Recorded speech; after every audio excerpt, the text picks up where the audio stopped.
சாப்பிட வந்தோம் விடுமத்துக்கு. அந்த லாஸ்ட் வீட்டில் என்ன வந்து செல்வியா செல்வி ஒருத்தர் இறந்துட்டாங்களா பொண்ணு கல்யாணம் ஆகலன்னா. ஆமாம் ஆமாம் அப்போ நீங்கள் என்கிட்ட பேசுனீங்க நம்பர் கொடுத்தீங்க வாங்கன்னு சொல்லிட்டு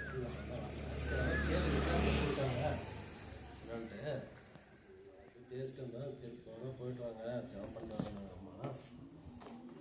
சரி நான் அன்னைக்கு பேசுனது நான் மறந்துட்டு போய்ங்க காலையாக தெரியாது அப்படின்ட்டு. சரி பிரதர் இல்லை நானா அடிக்கடி அந்த பக்கம் குப்பம் வருவோம்.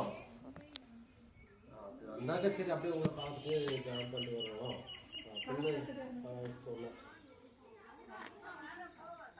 இல்லை இல்லை இப்போ வரல நான் அடுத்த வாரத்தில் தான் வருவேன். ஆ